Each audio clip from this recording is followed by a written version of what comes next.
What's next? Let's find out. This is Greg Swan Explains the Internet. Greg Swan is with us. He's about to take the Greg Swan Show on the road next week. We're going to be at South by Southwest in Austin, Texas. Me and the Finn Partners team are going to be there learning all about the latest and greatest technology and how it's going to affect brands and what does that mean for their PR, social media, and marketing programs. You know, we have a lot of marketing firms, of course, here in the Twin Cities. But before you came on, we interviewed the CEO of an ag tech firm. And, you know, he's moved his headquarters here to Minnesota from Berkeley, which I just think is so interesting. So many, and I've been talking more and more to economic development people about what companies are looking for when they move here. And man, the way we talk about this as regular people is 0% what companies are thinking about. Like, we're like, oh, the taxes, the business taxes. And you're like, yes, that's a real concern if you're like a one plant operation.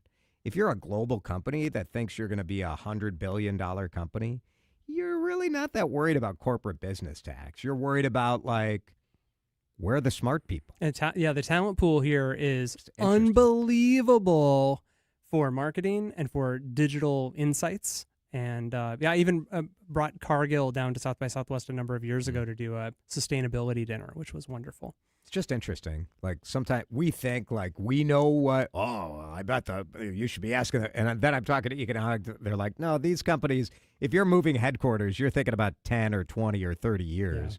Yeah. You're not worried about whoever the city council people are today, you know. Kind of interesting. All right, Greg Swan with us. Before break, we talked about how Greg Swan was outsourcing some of his personality by letting an AI tool called Blue take over his phone. The issue of AI has been a big one nationally right now. And AI has been a big issue, obviously, in general. But when you're looking at the Department of War and sort of this debate between OpenAI and Anthropic, and then we've heard about Claude, can you sort of dumb this down for us as to what the dispute is about here? Sure. So we have had a lot of conflicted feelings as humans about AI coming into our work, the environmental impact, how it was trained, how it will be used. Is it going to change our jobs? This war in Iran has all of a sudden brought this focus of, how is AI used in war? What is legal? What is ethical? And how much control do we have? Which you've been talking about the rest of your show today. So Anthropic is the company behind Claude.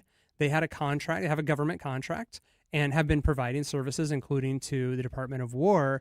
They came up and said, we feel strongly that this product should not be used for surveillance of Americans and for autonomous decisions, meaning a weapon of war could be used to end a life without a human in the loop.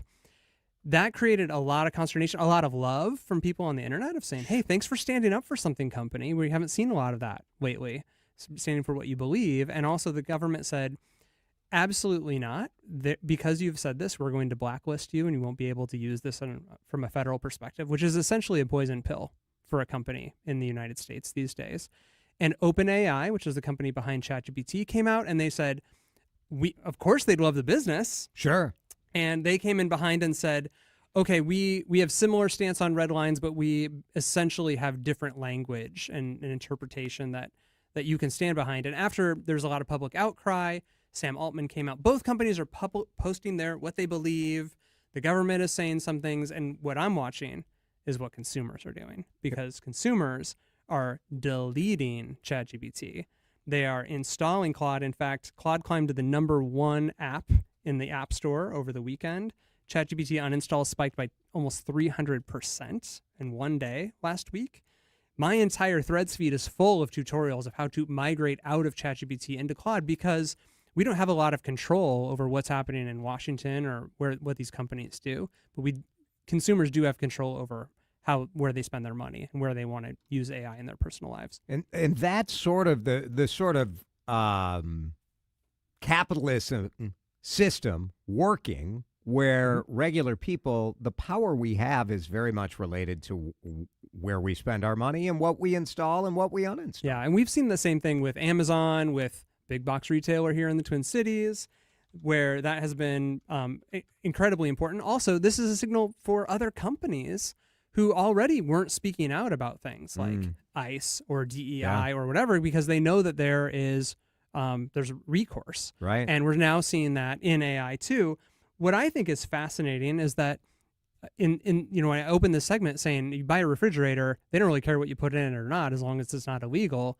The AI companies, and now including Sam Altman, the CEO of ChatGPT, yesterday had an all-hands company meeting where he said, maybe you think the Iran strike was good and the Venezuela invasion was bad. You don't get to weigh in on that. We don't get to have a say in how people use our tools. And this is an interesting parallel interesting, right? to me using automation on my own phone to do things that don't feel good as a human. And I see a real parallel here where I'm clearly not anti-AI and also have a human perspective on where that's going to be. The issue isn't use. The issue is, where does that human boundary sit? Yeah. Who gets to define it, and how lawful can become a loophole. So clearly automating the heck out of our lives is removing humans is bad. And that is a question that we're going to have to contend with for a long time. It's super interesting to think about. I'm so glad you helped set the table for us with some of these issues today. Greg Swan, terrific stuff. And you can follow Greg on his Substack, gregswan.substack.com. Social Signals, it's called. Finn Partners is where he works. And have a good time at South by Southwest. I promise I'm going to be as human as possible. Yes, when we get a happy birthday from Greg, we'll know it's coming straight from your thumbs. I promise.